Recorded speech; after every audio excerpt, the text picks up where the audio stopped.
Well, hello, hello. Happy Thursday to you. If you're joining me on live, it is great to be here with you. I hope you're having a great week. If you're joining me on the replay, happy replay day to you as well. We're live, and I'm excited to welcome you to today's live Level Up conversation.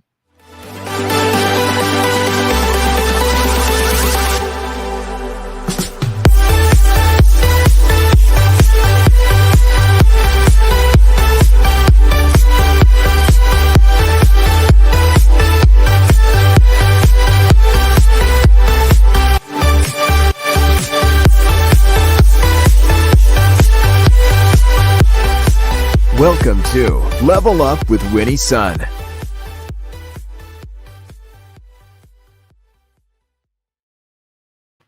Hello, friends. I'm Winnie Sun, your host, Forbes contributor, CNBC council member, and award-winning financial pro, here to keep you on top of relevant, trending business news. But you know what makes this show so special? I know you know, because you are part of today's discussion. And so we're going to be sharing audience feedback during our community moment. It is such a treat to have you with me here. Today, I want to welcome you back, of course, because it is Financial Literacy Month. We're doing a whole bunch of content on this subject, but also I have a very special guest to be introducing you to today.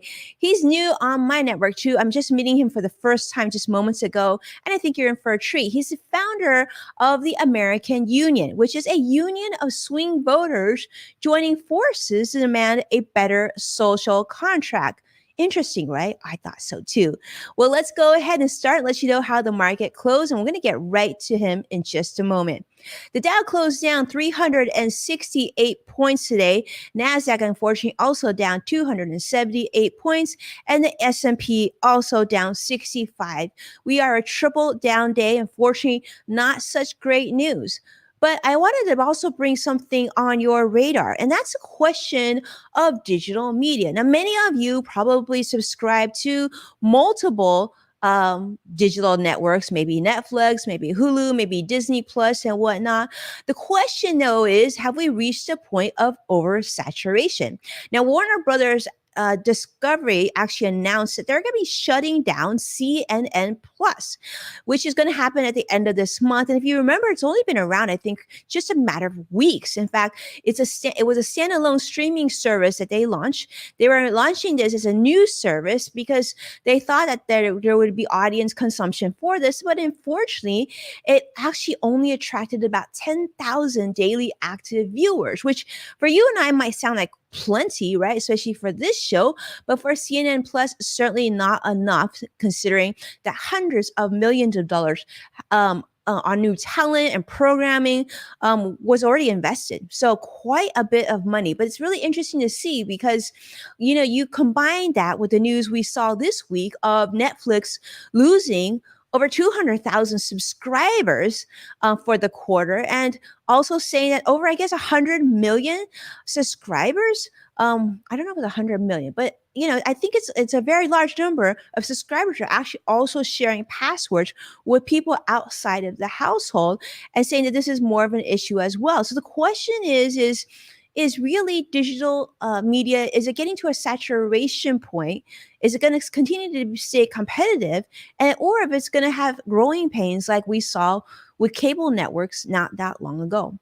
Well, a lot to think about. And for those of you who are watching, I'd invite your feedback. Let me know how you think of that. Of course, you're part of this. I want to say a quick hello. I see Vicky Garvey joining us from Facebook Live. It's wonderful to see you. CrossX Fighter Joshua joining us from YouTube Live. It's wonderful to see you as well. Wow, big audience today. It's so great to have all of you with us today. I hope that you're having a great week. Let me introduce you to my guest. Brian Winters is a founder of the American Union. Okay.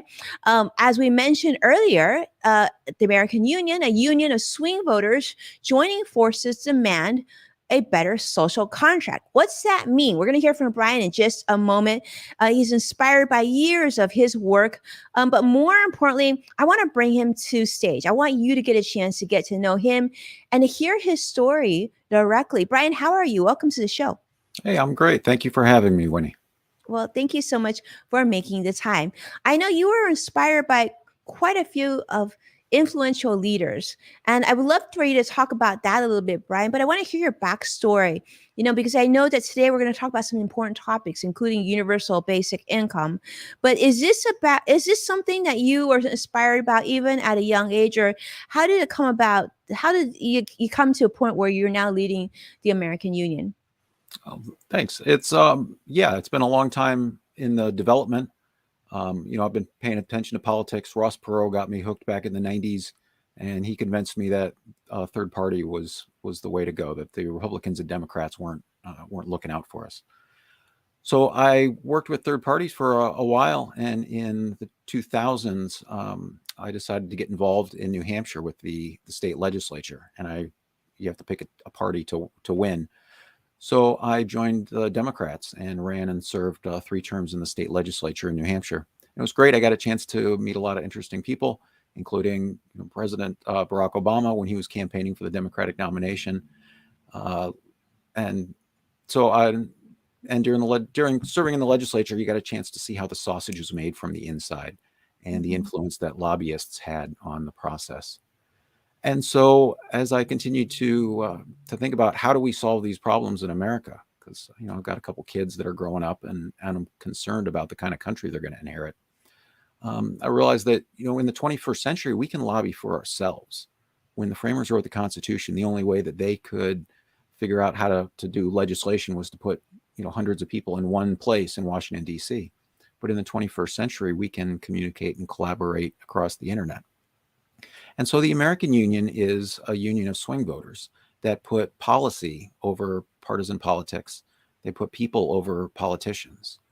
And so for the last few years, we have been crowdsourcing a legislative package, a set of demands that the legislative package is the blueprint for a better America. And it ends poverty with universal basic income. It ends mass incarceration with major criminal justice reform, and ends the endless wars by refocusing our military presence.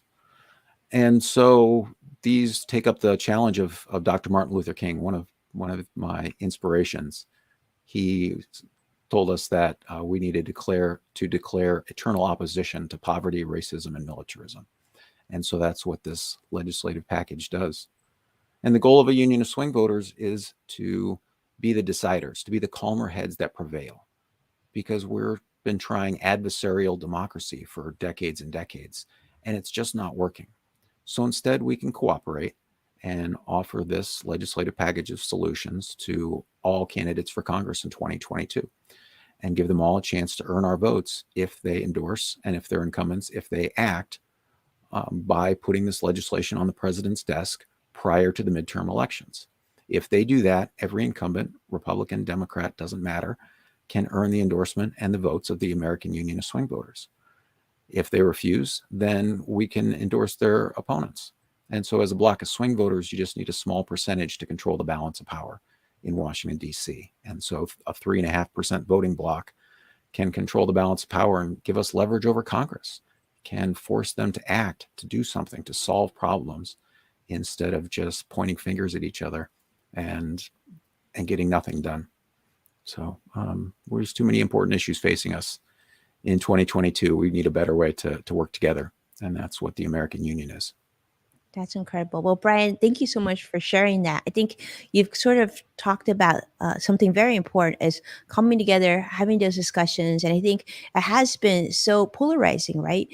Whether you're on one side of the fence or the other side of the fence, it just seems like it's almost become too personal, and so many personal attacks that we're sort of getting away from the big issues. So is this thinking, the American Union thinking, when you hear people say this might be a little naive, you really think this is even possible? Is there even enough control or power for this smaller percentage of swing voters to really impact? What do you say to that?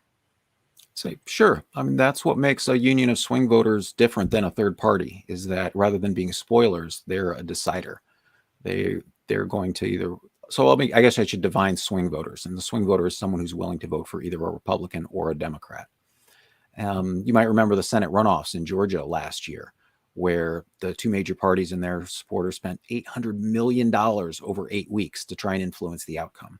And they persuaded 4.5 million people to turn out and vote in those Senate runoffs. But at the end of the day, Winnie, it was 29,000 people. It's 0.5%. If they had voted the other way, the Republicans would still control the Senate.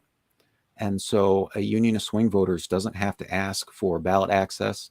It doesn't have to change the way we vote. It doesn't have to find candidates that are willing to run and raise money for their campaigns.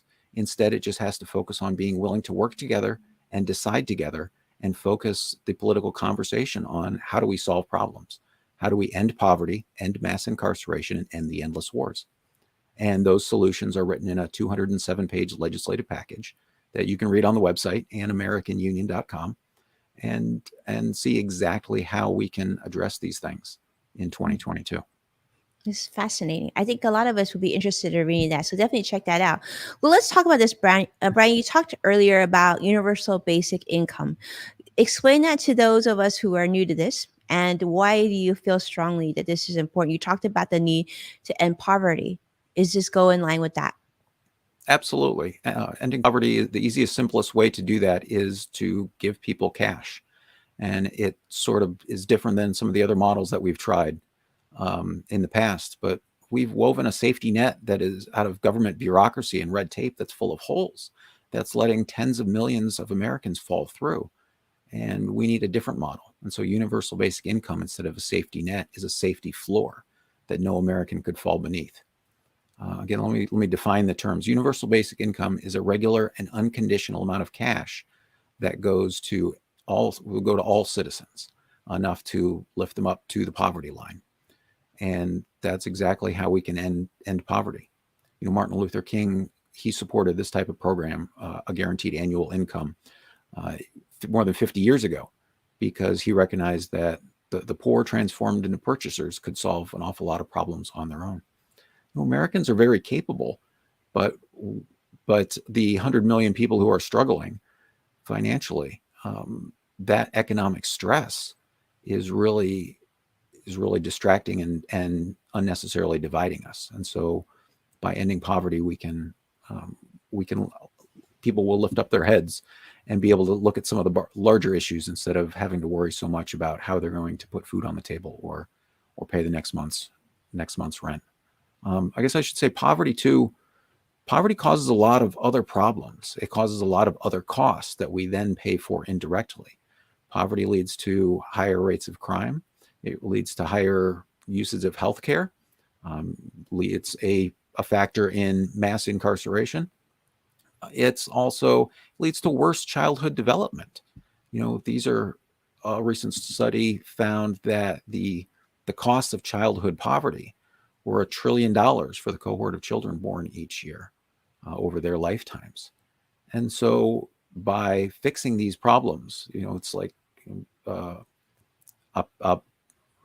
we can fix these before they become problems by ending poverty.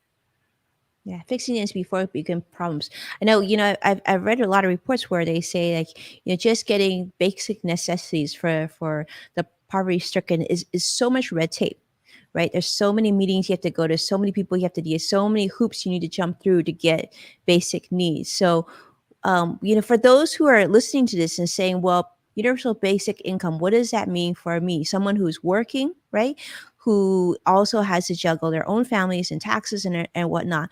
Does this translate to higher taxes for you and I? And how do you think this will impact concerns that Americans are facing today, like inflation? Yeah, those are great questions. So the answer is, first, yes, it's universal. So under our legislative package, every adult would receive $1,300 a month, and plus 1/3 of that, $433 for every child. And so that's enough to lift every person, every American family up above the poverty line in America, ensure that they have at least enough to meet their basic needs. $1,300 a month is not a luxurious standard of living, but it lifts everybody above the poverty line. There are taxes involved, specifically a 12% value added tax, which most other industrialized nations use. And so that serves as sort of a clawback, which means that basic income sets an economic floor.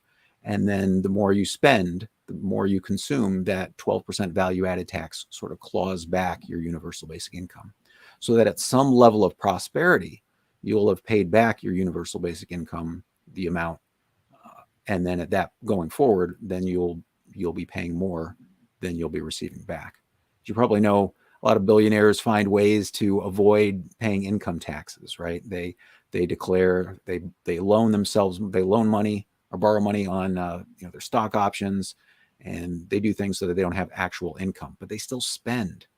And so a consumption tax will make sure that the people who are spending millions and millions of dollars are also paying forward into the American economy through a value-added tax.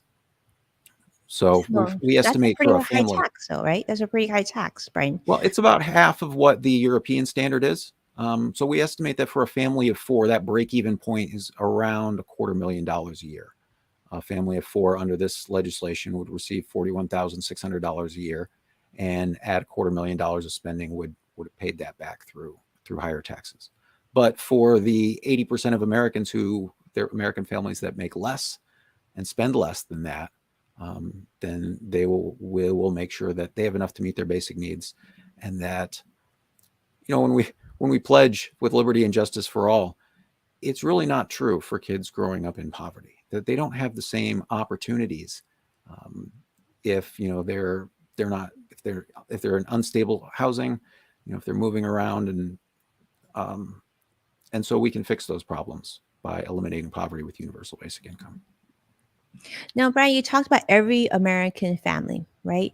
Even those who, let's just be honest, like the Elon Musks of the world, even his family. Yes, every American family. So this program is the American Union Jobs Program. It'd be administered by the Social Security Administration, and it would be a reminder that as Americans, we have duties to each other. This isn't money from nothing. This is money to be a better American. And when the framers wrote the Constitution, they put a list of 5 duties in the preamble. As Americans, both individually and collectively, we're supposed to establish justice, ensure domestic tranquility, provide for the common defense, promote the general welfare, and secure the blessings of liberty to ourselves and our posterity. Those are the 5 things that Americans are supposed to be doing. And we've lost our way. We can do better at those. And so your universal basic income, your American Union job, is to be a better American, however you see fit. You're not an employee, but an independent contractor. And then, so what's the reaction you've gotten from this, Brian, thus far, from either side? Have you gotten some feedback from different candidates? What are you hearing? Yeah, so we are pitching this to all the candidates for Congress in 2022, Republicans, Democrats, and telling them how they can participate and get a chance to earn our endorsement. Some of the questions that are the same ones that you're asking, right, is what happens? Will people stop working? Will people just decide to live off $1,300 a month? And no, the poverty line, again, isn't a luxurious place to live. Mm-hmm. There was a basic income pilot program in Stockton, California, a couple years ago. And what they found was there are 2 groups. One group got a $500 unconditional cash stipend for 2 years, and the other control group didn't. And what they found was that after the first year, is that the people who got the basic income had a 12% increase in their rate of employment compared to a 5% increase for the control group. People like to be productive. People like to do things. If you think about incarcerated Americans, that the punishment would be, we're going to take your job away if you don't behave. Jobs are rewards. And so people have a desire to build and create. Universal basic income isn't going to take that away, as much as it will allow people to find other and new ways to be creative, to start businesses, to spend more time building up a new source of income, whether through YouTube channels or podcasts or starting their own business. It'll unlock those opportunities for so many people. Interesting. Yeah, very interesting. Yeah. So talk about this. I know you talked about personal treasury accounts. What's this, and why is this something we should think about too? Yeah. So the way that this program would be set up is through the United States Treasury, and they would set up a bank account for every citizen and deposit $1,300 a month for adults, $433 for kids into people's account each month, through Treasury dollar bills, a new digital asset that is backed up by the credit of the United States. So it's digital cash that you can spend with a credit card, that you can transfer to anyone else with an account. You can use to pay your taxes. You can pay your bills. It's just like cash, except it's digital only. And this would create a public payment infrastructure so that in the 21st century, people can send money back and forth without having to pay bank fees.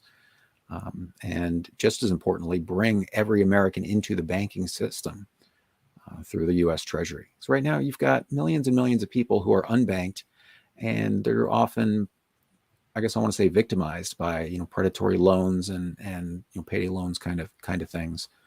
And then millions more who are underbanked. And so in the 21st century, the U.S. Treasury can fill this role to bring all of us together and pay us to be better Americans. Well, really, really interesting, Brian. Really interesting conversation. I mean, it's wonderful to think that there's still optimism out there that we can make this change. And when someone hears this and they say, Brian, do you feel like this is a little naive, a little bit too hopeful? Maybe if this doesn't happen, what would be the next step that could kind of take us closer to what you're talking about? Well, Winnie, something has to change in the American economy, right? We've got automation and AI that are making it so we need less and less human labor, and that's a good thing. But the problem is that as there's the same number of people competing for less and less jobs, that it's driving down the price of wages, driving down the price of labor, and it's making harder and harder for people to meet their needs, to raise a family.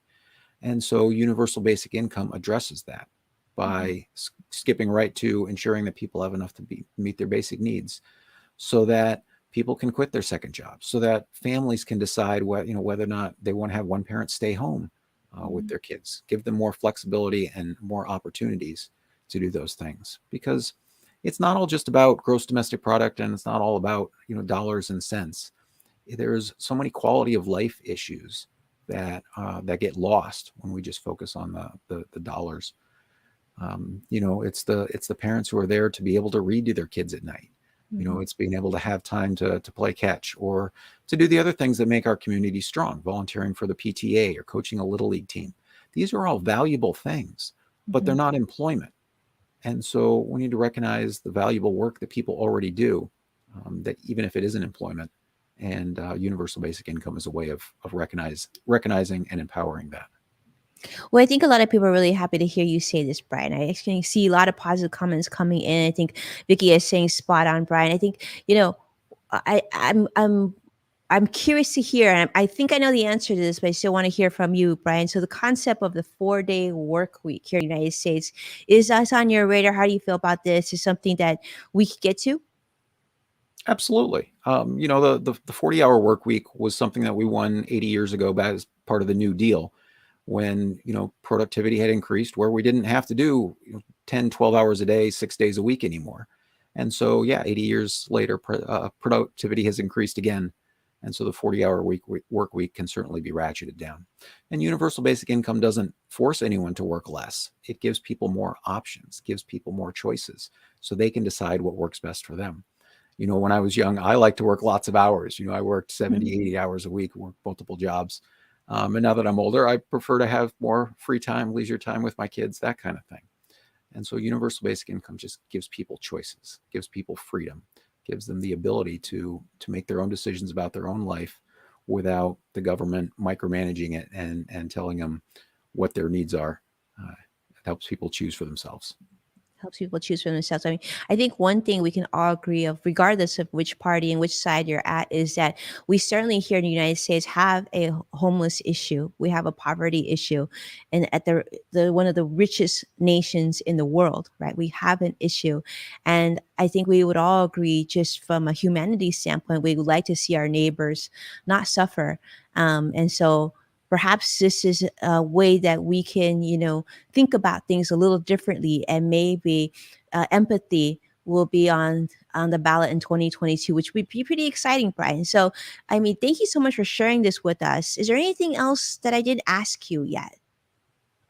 can No, share. you make a great point. That the quality of life that around us is again one of those intangential things that maybe Elon Musk will be paying far more in the value added tax than he'll be receiving in universal basic income, but it's still going to improve his quality of life when he looks around, in the neighborhoods, and he knows that everyone has enough money to meet their basic needs. That that we can finally address some of the homeless problem and things like that. Um, there's a great book called The Spirit Level that looks how inequality in society drives a lot of other problems. Um, and so again, this is not anti-prosperity. This is anti-poverty. That's what the Anti-poverty. point is. And I think, Brian, we can all agree that, financial, especially we do know that financial anxiety is never a good thing. And those stresses are never a good thing. And everybody processes financial stress very differently. And depending on your demographic, depending on your tax return, how much money you make per month, all of that will impact what type of member of society you are. So I think that if we can reduce financial anxiety, I think we would all agree that we could reduce financial anxiety for more people. This could probably is just a good thing in general. Well, let's do this. I know many of you are excited to hear this. It's time for speed round, and we're gonna go ahead and ask Brian to get involved with us here. All right.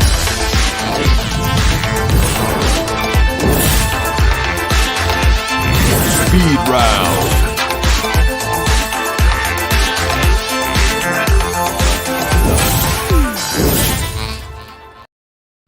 I know Joshua joining us on YouTube. This is your favorite section of the show. It's so great to have Brian here with us.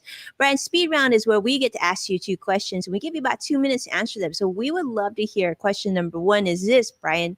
We know that April is financial literacy month. So we want to know what's the best financial advice that you've ever received and who was it from? Oh, thanks. That's a great question. So before I got involved with the American Union, I was a general contractor for many years. So I ran my own business, and I think the best piece of financial advice that I got was from a contractor I used to work for, and he told me you need to create value for people. That's what's going to make your business successful and your relationships successful. Is looking at what is the value that you bring to them, and yeah, not only just in business relationships but personal relationships as well.